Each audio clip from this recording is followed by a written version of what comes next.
South India shopping mall the wedding మంత్ర సరికొత్త wedding collection south India shopping mall. ఇప్పుడు ఎక్కడ చూసినా కూడా విరాట్ కోహ్లీ, కింగ్ కోహ్లీ వీటి గురించే డిస్కషన్. ఆర్సీబీ ఎప్పుడైతే ఐపీఎల్ టైటిల్ని గెలిచిందో ఇప్పుడు సోషల్ మీడియా కావచ్చు మొత్తం అంతా కూడా విరాట్ కోహ్లీ ఇప్పుడు ఐపీఎల్ 18 గెలవడానికి ఒక సెంటిమెంట్ కూడా ఏమైనా ఉందా?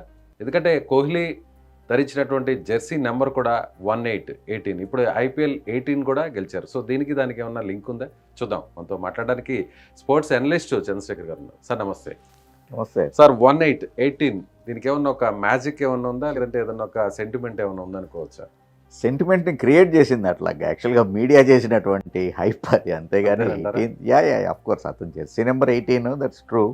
బట్ ఆ తర్వాత అట్లాగా ఇప్పుడు 18 అంటే ఎందుకంటే న్యూమరాలజీ లెక్కలో చూసుకున్నట్లయితే నెంబర్ 9 అవుతుంది. సో 9th ఎడిషన్ వాళ్ళు గెలిచి ఉండాలి కదా, అదృష్ట సంఖ్య కాబట్టి అదే అనేటువంటి. కానీ జెర్సీ 18 కదా, 18 అదే 18 at the end what is numerology ప్రకారం you will take only single digit, double digit రాదు కదా. ఎన్ని మీరు అంకెలు వేసుకున్నా కానీ లెక్కలు వేసుకున్నా కానీ సింగిల్ డిజిట్ మీదే వాల్యూ తీసుకుంటాం మనం. So 9 is a Mars value. Of course నాకు కొంచెం న్యూమరాలజీ ఇది ఉంది, I'm very interested in that. Of course. So కాబట్టి అది కాదు కానీ అట్లా కలిసింది 18 అనేది. అది ఎందుకు కలిసింది, ఎందుకు కలిపారు అంటే ఏంటి అంటే లాంగ్ వెయిట్ అనేటువంటిది.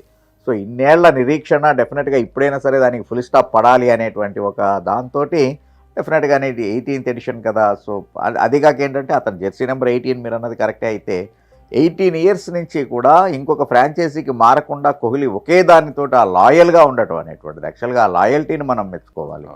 ఈవెన్ ఆర్సీబీ మేనేజ్మెంట్ కూడా డెఫినెట్గా should be given that credit, equal credit ఇవ్వాల్సిందే. వాళ్ళు ఇతని మీద నమ్మకంతో, అంటే క్యాప్టెన్సీలో కప్పు గెలిచినా గెలవకపోయినా కోహ్లీ క్యాప్టెన్సీని ఇది చేసినా కానీ ఏదైనా కానీ మొత్తానికి అంటే కోహ్లీని మాత్రం యాజ్ ఏ ప్లేయర్ వాళ్ళు రిటైన్ చేసుకుంటూ రావటం అనేటువంటిది. సో మేనేజ్మెంట్కి కోహ్లీ మీద నమ్మకం ఉంది, అలాగనే కోహ్లీ కూడా మేనేజ్మెంట్ అంటే అంతే లాయల్గా ఉన్నాడు.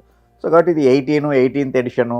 సో గ్యారంటీగా కప్పు గెలవాలి అనేటువంటి దాంతో కనెక్ట్ చేశారు. ఇంకా కొంచెం మన వాళ్ళు సోషల్ మీడియా ఎంత డెవలప్ అయిపోయింది అంటే కానీ ఇంకొక అడుగు ముందుకేసి యాక్చువల్గా 3/6/2025. సో కాబట్టి మొత్తం కలిపితే కనుక 18 అవుతుంది అనే. సో ఇది కూడా మనం ట్రోల్ చేయటం అనేటువంటిది చూసాం మనం. ఓవరాల్గా ఎట్ ద ఎండ్ 18 వస్తుంది అనేటువంటి. So what ever it is మొత్తానికి అన్నీ కలిసినాయి కాబట్టి అది కానీ ఇదేదో కావాలని అంటే ప్రీఫిక్స్డ్ అనేటువంటిది కాదు. అంటే ఇక్కడ కోఇన్సిడెన్స్ అయినా కూడా ఈ సంఖ్యాబలాలు అన్నీ కలిస్తే కానీ ఆర్సీబీ గెలవలేదు అనేది కూడా చెప్తున్నారు కొంతమంది. ఇప్పుడు సంఖ్యాబలాలకి ఆట గెలుపోవటంలకి సంబంధం ఉండదు. అట్లా అనుకుంటే ఇంకా ప్రతి వాళ్ళు కూర్చొని పూజలు చేసుకుంటూ కూర్చోవచ్చు కదా, ఇంకా పెర్ఫామ్ చేయాల్సినటువంటి అవసరం. పూజలు చేసిన అభిమానులు కూడా ఉన్నారు. అది అట్లాంటి వరల్డ్ కప్ అప్పుడు మనం చాలా చూస్తూ ఉంటాం. సో ప్రతి వరల్డ్ కప్ మనం ఇండియా గెలవట్లేదు కదా మరి. లేదా అట్లా అనుకుంటే పోనీ ఏమైనా మిగిలినటువంటి టీముల కోసం ఇప్పుడు పంజాబ్ వాళ్ళకి ఏమైనా బల్లే అని ఊరికైనా డ్యాన్సులు చేసుకుంటూ కూర్చున్నారా? వాళ్ళు కూడా గ్యారంటీగా పూజలు చేసే ఉంటారు కదా. సో ఎవరైనా కానీ వాళ్ళ అభిమానులు వాళ్ళ టీం గెలవాలి, అభిమానించే టీం గెలవాలనే కోరుకుంటారు. ఇది కోఇన్సిడెన్స్ అట్లా కలిసింది, దాన్ని అది కరెక్ట్ అని ప్రూవ్ అయింది అంతే. సో 18th ఎడిషన్ మొట్టమొదటి ఏంటి అంటే ఇంత లాంగ్ వెయిట్ అనేటువంటిది ప్రతి వాళ్ళలోనూ ఇదేంటి. కోహ్లీ లాంటి ఒక ఐకానిక్ ప్లేయర్ ఆడుతున్నటువంటి రిప్రజెంట్ చేస్తున్నటువంటి టీము ఇంత మటుకు ఎందుకు కప్పు గెలవలేదు అనేటువంటిది అదొక $1 మిలియన్ ప్రశ్నలాగా అయిపోయింది. చివరికి ఒక బేతాళ ప్రశ్నలాగా అయిపోయింది అది. సో దానికోసమని ఆ ఇదిలో ఆ వెయిట్లోంచి వచ్చేటువంటి దాని నుంచి వచ్చినటువంటిదే కానీ అది ఇదేదో it's nothing but a coincidence. So చాలామంది సెలబ్రిటీస్ కూడా అంటే ప్రశాంత్ నీల్ డైరెక్టర్ కావచ్చు, సినిమా సెట్లోనే ఏకంగా పెద్ద స్క్రీన్ అరేంజ్ చేసుకుని ఆయన సెలబ్రేట్ చేసుకున్నారు. అలాగే అల్లు అర్జున్ సన్ కూడా ఆయన కూడా ఎమోషనల్, ఆ బాబు కూడా వాటర్ పోసుకోవడం. సెలబ్రిటీస్ కూడా ఎందుకు అంటే వాళ్ళందరూ కూడా విరాట్ కోహ్లీకి 17 సంవత్సరాల నుంచి కప్పు రాలేదు అనేటువంటి ఆ లోపల ఆ ఫీల్ అనేది అలాగే ఉండిపోయింది అనుకోవచ్చా? అందరూ కూడా కోహ్లీ విషయం వచ్చి కోహ్లీ ఈజ్ అన్ ఎమోషనల్ ఇది. సో కాబట్టి ఆ ఎమోషనల్ ఫీలింగ్ తోటి అందరూ కనెక్ట్ అయినటువంటి వాళ్ళే. అదే అనేటువంటిది కోహ్లీ లాంటి ఒక ఐకానిక్ ప్లేయర్ కప్పు గెలవలేకపోయాడు అనేటువంటిది ఒక లోటుగా ఉంది అది. సో దాన్ని ఎట్లయినా సరే దానికి ఎండ్ పలకాలి అనేటువంటిది ప్రతి వాళ్ళలోనూ వచ్చేసినటువంటి లోపల నుంచి వచ్చినటువంటి భావన అది. అదే ఏదో మామూలుగా కోహ్లీ కప్పు గెలిస్తే బాగుండు, లేకపోతే పాపం కోహ్లీ కప్పు రాలేదే అనేటువంటిది పై నుంచి వస్తే కనుక మీకు ఆ బాండింగ్ అనేటువంటిది రాదు. బట్ వీళ్ళు ఏంటంటే ఎవరికి వాళ్ళు కనెక్ట్ అయ్యారు, ఎవరికి వాళ్ళు ఓన్ చేసుకున్నారు. ఎట్లయినా సరే ఈసారి Kohli because he's end of his career. ఎంత ఎవరైనా ఒప్పుకోకపోయినా కూడా మహా అయితే ఇంకో 2 years 3 years ఆడేటువంటిది ఉంటుంది. సో అందుకని ఈసారి డెఫినెట్గా టీం మొత్తం కూడా పర్ఫెక్ట్గా కంపోజింగ్ అనేటువంటిది కుదిరింది. Both batting and bowling unit అనేటువంటిది జితేష్ శర్మ మిడిల్ ఆర్డర్లో ఇది చేయటం, టిమ్ డేవిడ్ వాళ్ళకి ఉండటం అనేటువంటిది, షెపర్డ్ ఈస్ దేర్. సో కాబట్టి లాస్ట్ ఇయర్ కన్నా కూడా అంటే ఈవెన్ దినేష్ కార్తిక్ ఉన్నప్పటికీ ఇప్పటికీ కూడా తేడా ఏంటి అంటే కనుక నెంబర్ 7, నెంబర్ 8 దాకా కూడా మంచి బ్యాటింగ్ డెప్త్ అనేటువంటిది ఉండటం, అలాగనే బౌలింగ్ డెప్త్ వాళ్ళు పెంచుకోవటం, స్పిన్నింగ్ ఆల్రౌండర్ని తీసుకోవటం, హ్యాజిల్వుడ్ లాంటి ఒక అద్భుతమైనటువంటి అటు బౌన్సర్స్ వేసేటువంటి ఇది మంచి నేర్పు ఉన్నటువంటిది భువనేశ్వర్ కుమార్ని. సో వాళ్ళ లోపాలని సరి చేసుకుంటూ బౌలింగ్ యూనిట్ని కూడా వాళ్ళు స్ట్రెంగ్తెన్ చేసుకునేటప్పటికీ ఆన్ పేపర్ టీం చూసేటప్పటికి ప్రతి వాళ్ళకి క్రికెట్ గురించినటువంటి అవగాహన ప్రతి వాళ్ళకి తెలుస్తుంది ఎంత బ్యాలెన్సింగ్ ఉంది టీము అనేటువంటిది. సో క్రంచ్ సిచ్యుయేషన్లో ఎలాగ మ్యాచ్ని బయటికి తేవాలి అనేటువంటిది ఎనీవే నో డౌట్ కోహ్లీ ఉండనే ఉన్నాడు చెప్పేది.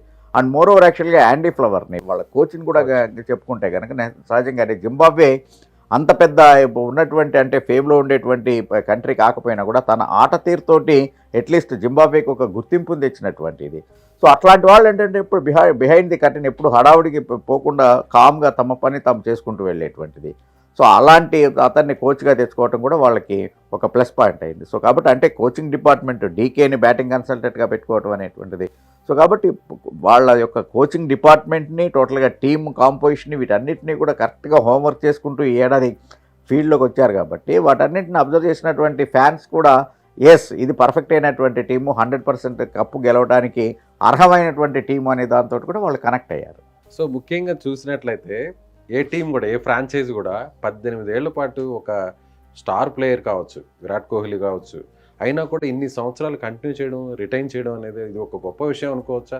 నో డౌట్ అందులో అందులో విరాట్ కోహ్లీ మీద నమ్మకంతో ఒకే టీం ఒకే ఫ్రాంచైజీ ఒక ప్లేయర్ని అట్లాగా రిటైన్ చేసుకోవడం అనేటువంటిది ఇట్స్ నో డౌట్. అంటే అట్లా అనుకుంటే మనం ఫర్ ద డిస్కషన్ సేక్ మాట్లాడుకోవాలనుకుంటే కనుక సిఎస్కే కూడా ధోని మీద అదే రకమైనటువంటి నమ్మకాన్ని గౌరవాన్ని మధ్యలో అటు ఇటు మారారు సార్. అంటే అది ధోని తప్పు కాదు కదా. టీంకి సంబంధించినటువంటిది ఏదో ఫిక్సింగ్ స్కాండల్లో రావటం. సో టీం మొత్తాన్ని అటు బీసీసీఐ బ్యాన్ చేసింది. మీరు గమనించాల్సినటువంటి ఏంటంటే సిఎస్కే అనేటువంటిది ఐపీఎల్లో ఉంటూ ధోని కనుక ఆ టీంకి ఆడకపోయేట్లయితే yes your question is relevant. But అలా కాదు, యాక్చువల్గా అసలు టీమే లేదు, టీంనే సాక్ చేశారు 2 years.